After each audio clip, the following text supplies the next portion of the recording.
It's a bloody freaking death trap. I mean, I've not seen anything more dangerous than this. It's next and waiting to happen.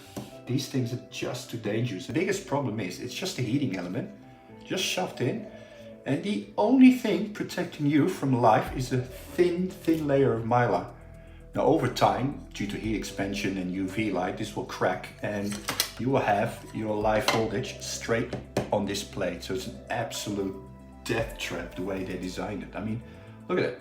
They just shoved it in crooked and squeezed it, and that's it. It's the worst heater I've ever seen.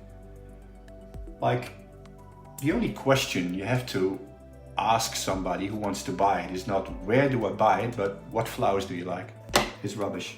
I'll probably still use it to desolder stuff, but I will ground it somehow. But the problem with grounding it is, if you ground it, I can put a wire under here and make it look nice, but that will heat up as well. And I tried it and it actually melts the wire, so I need to find some silicone wire that's thick enough as a ground lead that doesn't melt.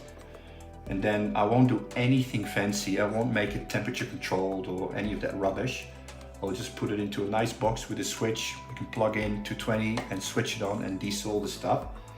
Because I've got lots of these boards that died and I just want to reuse the chips because they're so expensive.